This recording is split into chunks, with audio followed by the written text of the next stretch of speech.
en línea. Hoy vamos a ver una clase práctica, diseño de intercambiadores de calor de coraza y tubos. Vamos a tomar para esto un problema propuesto del libro Transferencia de calor de Frank Incrópera. El problema propuesto 1164 indica lo siguiente. En un sistema de potencia de Rankine salen 1.5 kilogramos de vapor de agua de la turbina como vapor por 0.51 bar. El vapor se condensa a líquido saturado al hacerlo pasar sobre los tubos de un intercambiador de calor de coraza y tubos con un paso por la coraza y dos pasos por los tubos. Mientras pasa agua líquida con una temperatura de entrada de 7 grados centígrados por los tubos. El condensador contiene 100 tubos de cobre de pared delgada, rugosidad absoluta 0.0015 milímetros. Cada una de 10 milímetros de diámetro. Y el flujo de agua fría por los tubos es de 15 kilogramos por segundo. El coeficiente de convección promedio asociado al vapor sobre la superficie lateral externa de los tubos es igual a 5 kilowatts sobre metro cuadrado grado centígrado. Los valores apropiados, valores apropiados de las propiedades físicas para el agua líquida son los siguientes. Viscosidad del agua líquida, calor específico, actividad térmica y número de Planck. Calcúlese la temperatura de salida del agua en grados centígrados. Inciso B, la longitud requerida de los tubos del intercambiador de calor en metros.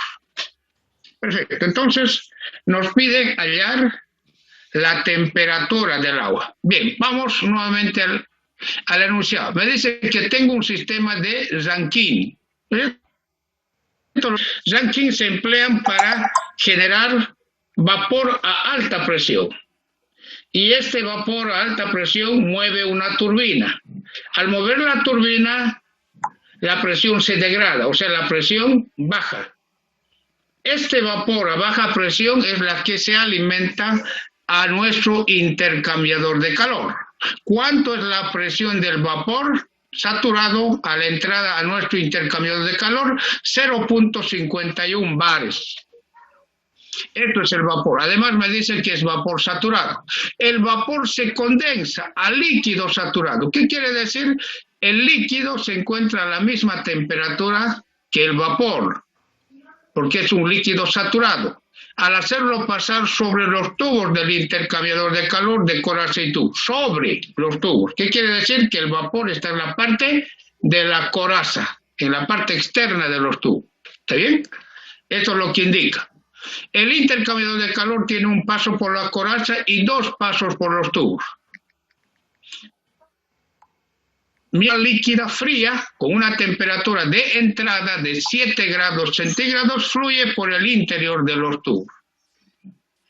El intercambiador de calor tiene 100 tubos de cobre de pared delgada. Esto es importante. Cuando indica de pared delgada, me indica que el diámetro interno y el diámetro externo son aproximadamente iguales. ¿Está bien? Entonces me dice, cada tubo tiene un diámetro de 10 milímetros. La rugosidad de los tubos está dada por esta relación, 1.5 por 10 a la menos 3 metros, o si quieren este valor, que está en milímetros. El flujo másico del agua fría por los tubos es 15 kilogramos por segundo, el flujo másico total. El coeficiente de convección al vapor para el vapor es 5 kilowatt metro cuadrado grado centígrado. Ya me dan el coeficiente de convección para el vapor. Entonces lo que debo hallar para determinar La longitud es el coeficiente de convección para el agua fría que fluye por el interior de los tubos. Y luego me dan las propiedades físicas del agua fría. ¿Está bien? Calcúlese la temperatura de salida del agua en grados centígrados. Lo primero es calcular la temperatura de salida. Bien, ¿qué existe en el intercambiador de calor? En el intercambiador de calor existe la condensación del vapor. El vapor saturado se condensa a líquido saturado. El vapor saturado tiene una presión de 0,51 bar. Entonces, con esta presión debo hallar el calor latente de condensación del vapor de agua. Y además su temperatura. En las tablas de propiedades termodinámicas del vapor de agua. ¿Está bien? Bien, entonces, ahí tengo el intercambiador de calor, tengo el vapor a alta presión que pasa por la turbina, en la turbina se degrada, la presión baja y a baja presión, a 0,51 bares, ingresa al intercambiador de calor, ¿está bien? Y sale como líquido saturado. Entonces existe solamente un cambio de fase. ¿Qué quiere decir? La temperatura del vapor, 82 grados centígrados, que lo vamos a ver enseguida cómo se halla con esta presión en tablas de propiedades termodinámicas del vapor de agua. La temperatura del vapor y la temperatura del líquido son iguales, solamente existe un cambio de fase. El vapor se condensa y sale como líquido saturado. Cuando dice saturado, vapor y a la misma temperatura. ¿Sí? Bien, por otro lado, el fluido frío es agua, que ingresa a 7 grados centígrados por el interior de los tubos. Me dicen que en el lado de los tubos tiene dos pasos. Aquí tengo el primer y segundo paso. No tengo la temperatura de salida del agua fría. El inciso A me pide determinar justamente esa temperatura. ¿Está bien? Bien. Entonces, de la tabla A6, propiedades termofísicas del agua saturada de este libro, Fundamentos de transferencia de calor de Frank Incrópera y David DeWitt, página 846. ¿Está bien? En esta tabla la temperatura está en grados Kelvin, o está en Kelvin. La presión es dato. Me dice que la presión es 0,51 bares. Entonces, busco en la tabla esa presión. Tengo esto, 0,51 bares. Entonces, a esta presión, el calor latente de condensación del vapor de agua es 2.304 kilojoules por kilogramo. ¿Está bien? Y la temperatura del vapor es 355 Kelvin. Esto se halla en tablas de propiedades termofísicas de agua saturada. ¿Está bien? Recomendación, ustedes vayan a la tabla del Incrópera, ¿no es cierto? Aquí está la página, verifiquen estos valores. Esto sería tarea para ustedes. Bien, entonces ya tengo las propiedades, ¿no es cierto? Calor latente, la temperatura, ¿no es cierto? Era 355. En grados centígrados, 355 equivale a los grados centígrados. Tengo el calor latente y me dicen que el flujo máximo del vapor es 1.5 kilogramos de vapor por segundo. ¿No es cierto? Esto es lo que indica aquí. 1.5 kilogramos por segundo de vapor. Entonces tengo el flujo máximo del vapor. ¿Está bien? Bien, para hallar la temperatura de salida del agua, ¿no es cierto? Tengo el flujo de calor. Cuando existe cambio de fase, el flujo de calor es igual al flujo máximo del vapor por el calor latente de condensación del vapor. Este calor latente lo hallamos en tablas, 2.304, ¿cierto? El flujo máximo lo tengo, 1.5 kilogramos de vapor por segundo. Por el calor latente, kilojoule por kilogramo de vapor. Kilogramo de vapor con se anula kilojoule sobre segundo. ¿Y qué es kilojoule sobre segundo? Kilowatt. El flujo de calor es 3.456 kilojoule por segundo. ¿No es cierto? Entonces aquí es importante este concepto. Cuando hay cambio de fase es igual al flujo másico del vapor por el calor latente de condensación del vapor. Ya tengo el flujo de calor, pero este flujo de calor se transfiere al agua. Por tanto, el agua recibe esta cantidad de energía calorífica por unidad de tiempo. Entonces, para el agua tengo el flujo másico. ¿Cuánto? 15 kilogramos de agua fría por segundo. ¿Sí? Entonces digo, la temperatura a la entrada, 7. El flujo de calor o la rapidez de flujo de energía por unidad de tiempo que está dada por esta relación. O si quieren, flujo de calor al agua. Flujo másico del agua, calor específico, temperatura de salida. No conozco la temperatura de salida. Temperatura de entrada, 7 grados. El calor específico es dato. El flujo másico del agua es 15 kilogramos. ¿No? 15 kilogramos por segundo. Eso es dato. El calor específico del agua también. Entonces, de esta relación voy a despejar la temperatura de salida del agua, del intercambiador de calor. Despejo de esta relación, ¿cierto?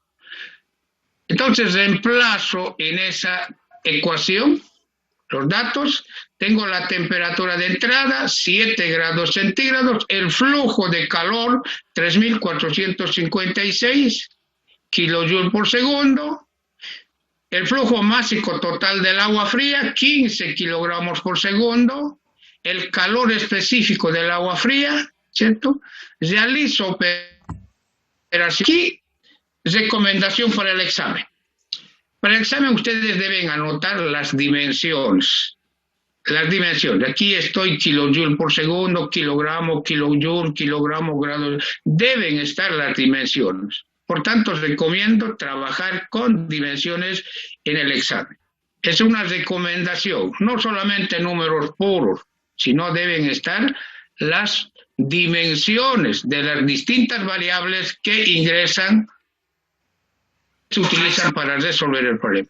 Aquí yo tengo kilojoule. Kilojoule con kilojoule se anula, segundo con segundo, kilogramo con kilogramo, y lo único que queda es grados centígrados. Efectivamente, grados centígrados. Tengo la temperatura de salida del agua fría a la salida del intercambiador de calor es 62.15 grados centígrados.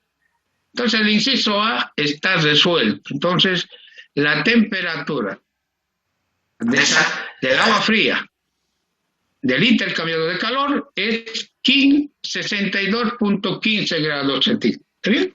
Bien, ¿alguna pregunta?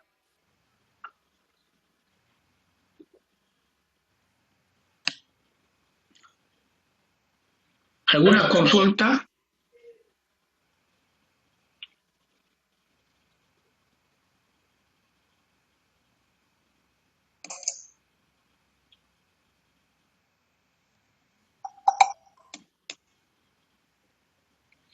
Bien.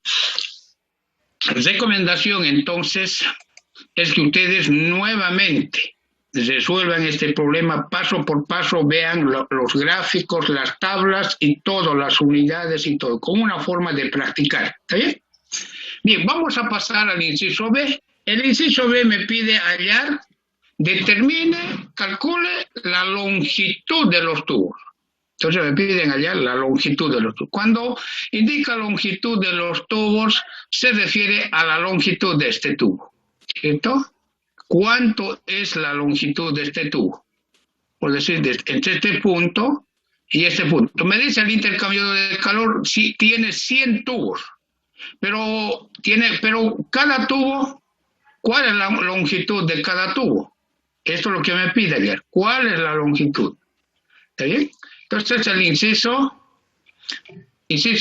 B. Pero no nos olvidemos que tenemos el flujo de calor. Tengo el flujo de calor, ¿cierto? Ya es dato el flujo de calor. Otro, del inciso A tengo la temperatura de salida del agua fría. Bien, también la temperatura de salida del agua es dato. Bien, con estos datos vamos. La longitud, entonces, inicialmente voy a hallar la diferencia eficaz de temperaturas en el intercambiador de calor de coraza y tuba. ¿Qué tengo? Tengo la 82. Dijimos, entra como vapor y sale como líquido saturado. Ambos a la misma temperatura. Vapor de agua en condensación. Luego tengo la temperatura de entrada del agua, 7 grados. Pero además en el inciso A determinamos la temperatura de salida del agua. ¿Está bien? Ya tengo las 4 temperaturas. Entonces, puedo hallar las diferentes temperaturas en el extremo caliente. 82 menos 62. 82 menos 62.15. Esto es igual a 19.85 grados centígrados. Esta es la diferencia de temperaturas en el extremo caliente. ¿Está bien? En el extremo caliente. Entonces, tengo la diferencia de temperaturas en el extremo caliente. Lo mismo en el extremo frío. Diferencia de temperaturas en el extremo frío. ¿Cuánto? 82 menos 7. ¿Cierto? 75. Entonces tengo 75 diferencias de temperatura. ¿Para qué estas diferencias de temperaturas? Para hallar la media logarítmica de la diferencia de temperaturas. ¿Está bien? Entonces aquí tengo diferencias de temperaturas en el extremo caliente menos diferencias de temperaturas en el extremo frío. Sobre el logaritmo, diferencia de temperaturas extremo caliente sobre diferencia de temperaturas extremo frío. Reemplazo esas diferencias. Entonces, al reemplazar, determino la media logarítmica de la diferencia de temperaturas. 41.5 grados centígrados. ¿Está bien? Perfecto. ¿Hasta aquí alguna pregunta?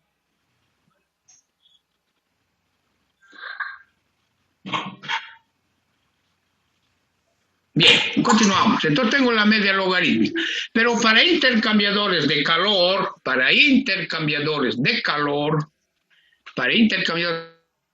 de tubos, la diferencia eficaz de temperaturas es igual a la media logarítmica de la diferencia de temperaturas multiplicado por el factor de corrección para la media logarítmica. Nosotros en cátedra manejamos F sub T, ¿no es cierto?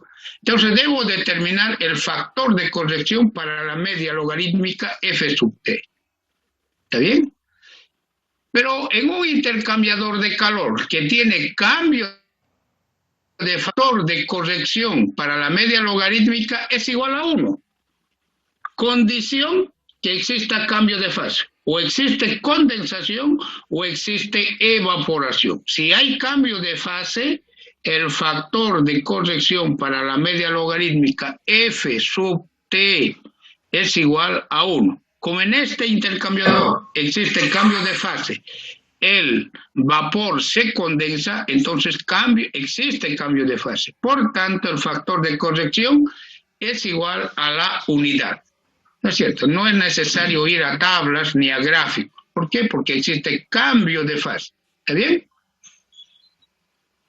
Bien, por fines didácticos, esta es la diferencia eficaz de temperaturas. Factor de corrección por la media. Para condensación o evaporación, intercambiadores con cambio de fase es igual a 1. Multiplico por la media logarítmica, tengo la diferencia eficaz de temperatura. Solamente es igual a 1 el factor de corrección cuando existe cambio de fase, no se vayan a olvidar. Porque si ambos fluidos están calentando o enfriando, uno y el otro calentando, no existe cambio de fase. Pero cuando se evapora o se condensa, como en este caso, existe cambio, el factor de corrección, solamente en ese caso, cuando hay cambio de fase, es igual a 1. Bien, tengo la diferencia eficaz. Entonces, tengo el flujo de calor. Tengo la diferencia eficaz. Aquí no tengo dos variables.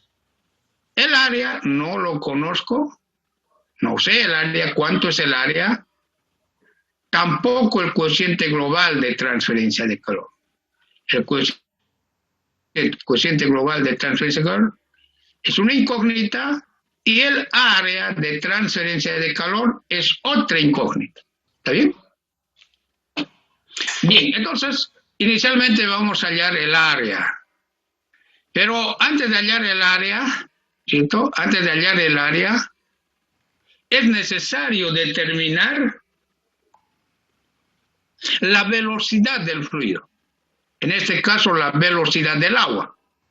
Porque para el vapor no es coeficiente de convección. Debo determinar el coeficiente de convección para el agua fría. ¿Está bien? Para esto,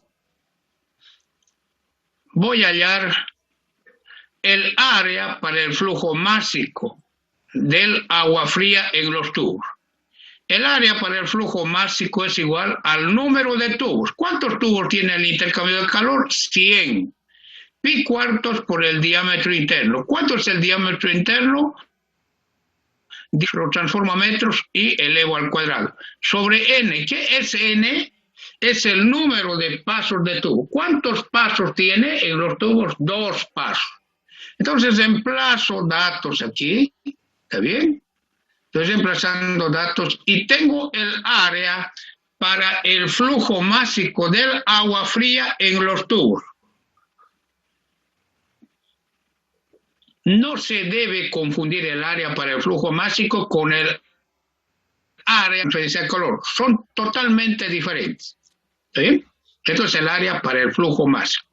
Bien. ¿Para qué? Nosotros tenemos el flujo másico, sí, 15 kilogramos. El área acabamos de determinar para el flujo másico, 3.927 por 10 a la menos 3 metros al cuadrado. Si divido el flujo másico sobre el área para el flujo másico, velocidad máxima. Entonces, al hacer esa operación, divido el flujo másico total del agua fría sobre el área total para el flujo másico. Y tengo que la velocidad másica del agua fría es 3.819.72 kilogramos de agua fría por metro cuadrado segundo. Entonces, en base a la velocidad másica del agua fría en los tubos, determino, no sé si es Reynolds, para el agua fría en los tubos. El Reynolds es igual a la velocidad másica del agua fría en los tubos por el diámetro interno de los tubos. El diámetro interno es 10 milímetros. Sobre la viscosidad del agua fría. Todos estos son datos. Entonces, reemplazo estos datos, ¿no es cierto? Estoy reemplazando, ¿no? Y determino el número de Reynolds. 54.567.4. Mayor a 4.000. Flujo turbulento. Para flujo turbulento, el número de Nusselt se determina, ¿no es cierto?, mediante esta relación. Mediante esta relación, ¿no es cierto? Esta relación. Tengo el factor de fricción. Entonces, para reemplazar y determinar y hallar el número de Nusselt, previamente requiero hallar el factor de fricción para el agua en el interior de los tubos. Entonces, como el Reynolds es turbulento, el factor de fricción se halla mediante la ecuación de Colebrook para flujo turbulento. ¿No es cierto? Entonces, tengo epsilon es la rugosidad de la tubería. Y esto es un dato, ¿no es cierto? Es 1.5 por 10 a la menos 6 metros. Eso es la rugosidad de los tubos de cobre. ¿Está bien? Entonces, reemplazo el diámetro interno, el número de Reynolds, y determino el factor de fricción. para el fluido en el interior de los tubos, para el agua fría que fluye por el interior de los tubos. Nosotros indicamos en unitarias 1 que el factor de fricción se aproxima a 0.02 en la mayoría de los casos. Y aquí no hay aproximación. Bien, tengo 0.02979. Entonces, ahora ya estoy en condiciones de determinar el número de Nusselt para flujo turbulento. Tengo el factor de fricción, tengo el número de Prandtl del agua fría, reemplazo. Estoy reemplazando todos los datos. ¿Está bien? Bien, al reemplazar, esta ecuación me devuelve el número de Nusselt para el agua fría que fluye por el interior de los tubos. 300.78. Esto es el Nusselt es un número sin dimensiones. Bien, tengo el número que es igual al número de Nusselt. El número de Nusselt es igual al coeficiente de transferencia de calor por convección para el agua fría por el diámetro interno de los tubos sobre la conductividad térmica del agua. Pero de esta ecuación despejamos el coeficiente de convección para el agua por el interior de los tubos. Es igual al Nusselt, el Nusselt lo tengo, 300.78, la conductividad térmica del agua, diámetro interno, también lo tengo, 10 milímetros. Reemplazo estos datos. Aquí digo diámetro interno de los tubos y diámetro externo de los tubos. D1 es diámetro externo y D sub I diámetro interno. Entonces, en el anterior, para tubos de pared delgada, el diámetro interno es aproximadamente igual al diámetro externo de los tubos. Reemplazo los datos, ¿cierto? Aquí tengo el Nusselt, la conductividad térmica y el diámetro interno. Y la ecuación es 18.89 kilowatt metro cuadrado grado centígrado. Nuevamente insisto, deben estar las dimensiones. ¿Está bien? Ahí están las dimensiones. ¿No es cierto? Todo con unidades. Bien, debo hallar el coeficiente de convección para el agua fría que fluye por el interior de los tubos referida a la superficie lateral externa de los tubos. Para esto, el coeficiente de convección para el agua multiplico por el diámetro interno de los tubos sobre el diámetro externo de los tubos. Pero en este caso ambos son iguales. Entonces, el diámetro interno es aproximadamente igual al diámetro externo para tubos de pared delgada. O sea, necesariamente en forma explícita indicar eso. Los tubos son de pared delgada. Si no indicaran eso, debo hallar el diámetro interno y el diámetro externo en tablas. ¿Está bien? Si no me dicen que es tubos de pared delgada. ¿Ya? En este caso me indican que son tubos de pared delgada y aproximo el diámetro interno al diámetro externo. Pero si no indicaran tubos de pared delgada, debo hallar el diámetro interno en tablas y el diámetro externo. Bien, tengo el coeficiente de convección para el agua, 18.89. Para el vapor de agua que fluye por el lado de la coraza, ¿cierto? Para el vapor de agua que fluye por el lado de la coraza, es dato, 5 kilowatt metro cuadrado grado centígrado. Esto es dato, me dan al inicio del enunciado del problema, ¿verdad? Entonces ya tengo los dos coeficientes de convección, para el fluido por el interior de los tubos y para el fluido en la coraza que es el vapor. A partir de estos coeficientes de convección, ¿no es cierto?, para el fluido en el interior de los tubos y en la coraza, determino el coeficiente global de transferencia de calor teórico. U mayúscula sub 0 es el coeficiente global de transferencia de calor teórico. ¿Está bien? Aquí es igual. es igual al producto, coeficiente de convección del agua por el interior de los tubos por el coeficiente de convección del vapor en la coraza y la suma de ambos. Entonces, esto es un coeficiente global de transferencia de calor teórico. ¿Y por qué teórico? Porque no prevé la formación de incrustación. No prevé.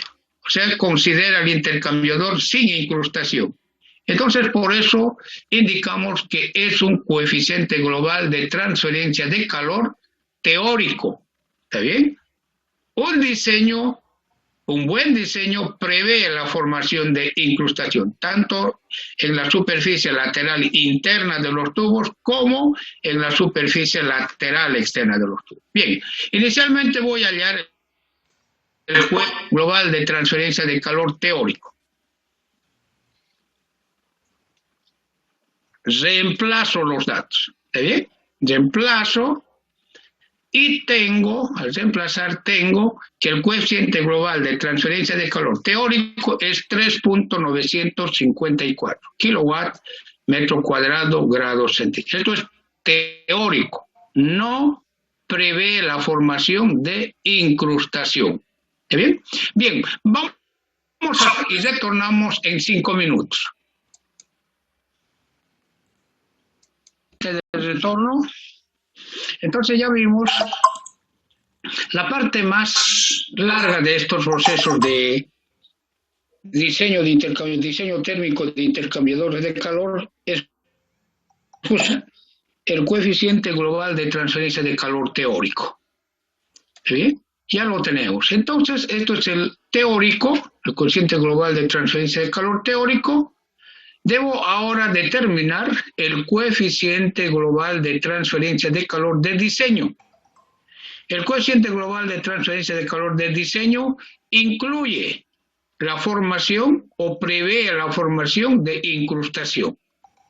Entonces, para esto, debo hallar en tablas las resistencias a la transferencia de calor por incrustación. Tenemos aquí dos fluidos, el agua y el vapor. El vapor es el que fluye por la coraza y el agua fría es el fluido frío que fluye por el interior de los tubos. ¿No es cierto? Nosotros vimos que la temperatura del agua a la entrada era 7, ¿no es cierto? Y a la salida 62. Esto lo vimos en la primera parte. Temperatura de salida del agua 62.15. Si nosotros sumamos 62 más 7, dividimos entre 2, 62 más 7 dividido entre 2, tengo una temperatura media de la hora 50. Entonces, para hallar la resistencia por incrustación para el agua, ¿no es cierto? Voy a tomar en cuenta eso, que la temperatura media del agua es menor a 50 grados centígrados, por un lado. Por otro lado, el vapor de agua viene de una turbina. El vapor de agua está libre de aceite, entonces es vapor de agua limpio. Entonces, en tabla, factores de incrustación más representativos. Tengo aquí el agua, por debajo de 50 grados tiene un factor de incrustación o resistencia por incrustación de 0.1 metro cuadrado grados centígrados sobre kilowatt. Entonces esto es para el agua que fluye por el interior de los tubos. Luego debo buscar el vapor. Aquí tengo el vapor. Dice vapor libre de aceite. Vapor de agua. ¿Cuánto? 0.1 metro cuadrado grado centígrado sobre kilowatt. Esta tabla ustedes lo pueden encontrar en este libro. Transferencia de calor de Yunus Engel, página 675. ¿Sí? Entonces tengo el agua y para el vapor. ¿Está bien? Entonces aquí tengo resistencia por incrustación del agua, porque I quiere decir por el interior de los tubos. Es 0,1. Resistencia por incrustación del vapor de agua también es 0,1. Entonces 0,1 más 0,1 es 0,2 sumados, ¿no es cierto? Tengo el coeficiente global, justamente determinamos 3.954, el teórico, reemplazo aquí, estos valores ya los dije, de la tabla de factores de incrustación, realizo operaciones y determino el coeficiente de transferencia de calor de diseño U mayúscula sub D. Este coeficiente de transferencia de calor de diseño prevé la formación de incrustación. Un buen diseño prevé la formación de incrustación. ¿Está bien? Entonces, reemplazamos datos. Tengo para el agua fría 0,1, el factor de incrustación. Para el vapor de agua también 0,1, que está en el lado de la coraza. Sumo ambos. Factor de incrustación del agua fría más factor de incrustación del vapor de agua. ¿Cierto? Y puedo, a esta suma lo puedo llamar factor de incrustación total, 0,2. ¿Está bien? Bien, entonces, en esta relación voy a reemplazar esta suma de factor de incrustación por uno solo, incrustación total, que es la suma del factor de incrustación interno más el factor de incrustación externo. El factor de incrustación para el agua fría y el factor de incrustación para el vapor de agua. Bien, tengo esta relación, esta es la suma, ¿no es cierto? El coeficiente global teórico lo tengo, 3.954. Bien, realizo operaciones, ¿está bien? Realizo operaciones. Y respecto global de transferencia de calor de diseño, que prevé la formación de incrustación en el intercambiador de calor. Realizo operaciones y tengo que el coeficiente global de diseño es 2.21. Kilowatt sobre metro cuadrado grado centígrado. Es menor al coeficiente global de transferencia de calor teórico. El coeficiente global de transferencia de calor teórico es 3.900. En cambio, el coeficiente de diseño que prevé la formación de incrustación es menor, es 2.21. Un buen diseño debe incluir las resistencias por incrustación. Entonces, en esta ecuación, tengo ya el coeficiente de diseño, 2.21. Tengo la diferencia eficaz de temperaturas, tengo el flujo de calor. Despejamos el área para la transferencia de calor. ¿Y qué es el área para la transferencia de calor? Es la suma total de las superficies laterales de los 100 tubos. Es la superficie lateral externa de los tubos. ¿Cuántos tubos tengo? 100. Entonces es la superficie lateral externa de cada tubo multiplicado por 100. Inicialmente vamos a despejar el área. Entonces tengo el área de transferencia de calor, flujo de calor, coeficiente global de diseño y diferencia eficaz de temperatura. El flujo de calor nosotros hallamos en el inciso A, ¿no es cierto? Al multiplicar el flujo másico del vapor por su calor latente. Entonces ya tengo el flujo de calor, reemplazo datos y tengo que el área del intercambiador de calor es 37.68 metros al cuadrado. Esta es la superficie lateral externa de los 100 tubos. ¿Sí? Pero en este ejercicio no me pide el área, me pide algo más. Me pide hallar la longitud de los tubos. Entonces, para hallar la longitud de los tubos del intercambio de calor, digo que el área es igual a la superficie lateral externa de los tubos. La superficie lateral externa de los tubos de un solo tubo sería este, pues, ¿no? Que lo voy a poner en paréntesis, entre paréntesis. ¿Está bien?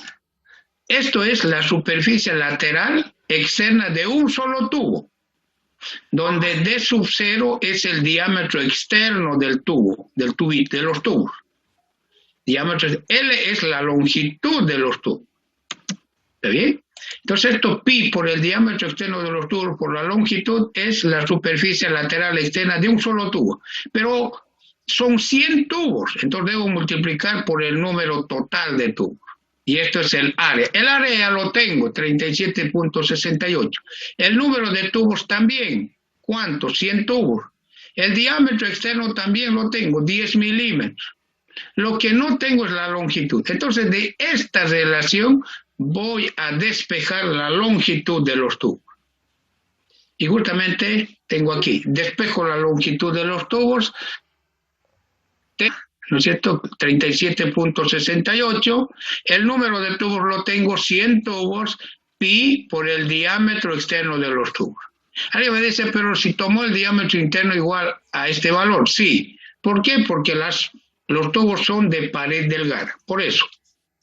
Realizo operaciones y tengo que la longitud de los tubos es igual a 12 metros. ¿Está bien? 12 metros. Entonces la longitud de los tubos es 12. Tengo 100 tubos de 12 metros. ¿Está bien? 100 tubos de 12 metros. Entonces esta es la longitud del intercambiador de calor. ¿Qué quiere decir esto entonces? Si nosotros nos vamos a la figura aquí, quiere decir esto que el número de tubos del intercambiador de calor es 100. 100 tubos tiene el intercambiador. Apenas aquí se ven 2 tubos. Por fines didácticos, ¿no? Para no complicar el dibujo. Pero son 100 tubos. ¿Está bien? 100 tubos. El primer paso tiene 50 tubos. El segundo paso tiene otros 50. Sumado 100. La superficie lateral de estos tubos es la superficie de transferencia de calor o el área de transferencia de calor. Y la longitud de cada tubo es 12 metros. ¿Está bien? Con esto concluimos el ejercicio. Vamos, adelante.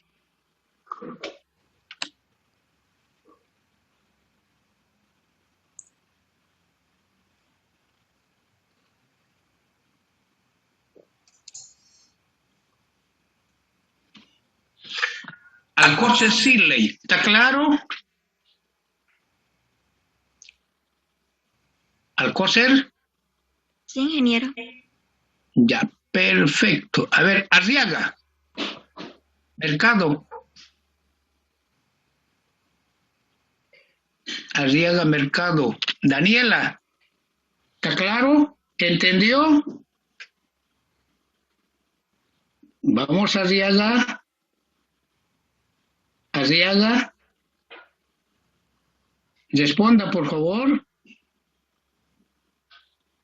Arriaga Mercado Daniela. Arriaga, ¿está? O dejé encendido su Zoom y está en otra actividad. No está, creo, Arriaga. Callejas Reyes Diana.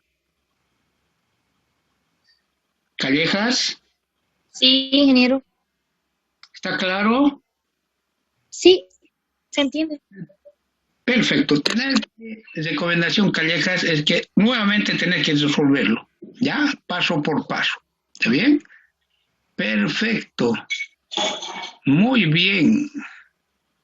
A ver, vamos. A ver, mis alumnos. Saavedra. Edith. Presente, ingeniero. Sí se entiende, ingeniero, nada más que un poquitito complicado, sí, y largo. Un poquito moroso, más o menos. Sí, pero sí se puede lograr entender. Muy bien, excelente. Sí, por eso esto El diseño de intercambiador de calor es un arte, ¿ya? Y esto se consigue con práctica. Y ustedes, mis apreciados estudiantes, van a tener que apreciar y diseñar, seleccionar intercambiador de calor. ¿Por qué? Ustedes, quieranse o no, están directamente relacionados con conservación de alimentos. ¿Ya? Conservación de alimentos. ¿Está bien? Para la conservación de alimentos existen distintos métodos, ¿no? Conservación de alimentos a temperaturas bajas, por ejemplo, refrigeración, ¿cierto? Y la refrigeración y la congelación, ¿no? Tiene que ver con la transferencia de calor, ¿está bien? Pero también tienen procesos, ¿no es cierto?, a alta temperatura, como son la pasteurización. Y los equipos empleados para la pasteurización son intercambiadores de calor, de coraza y tubos, intercambiadores de calor de placas, ¿no? Entonces, esterilización. Entonces, todo esto tiene que ver con la importante, la transferencia de calor, ¿no? Con una forma conservación, ¿no es cierto?, mediante conservación por el calor, ¿no es cierto? Entonces es importante, ¿está bien? Bien, muy bien, mis apreciados estudiantes, si no hay más preguntas, vamos a concluir aquí.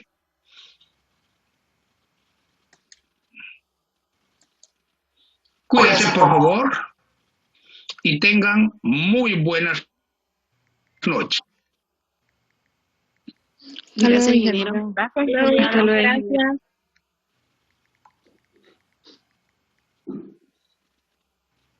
Hasta pronto. Buenas noches, ingeniero. Recording stopped.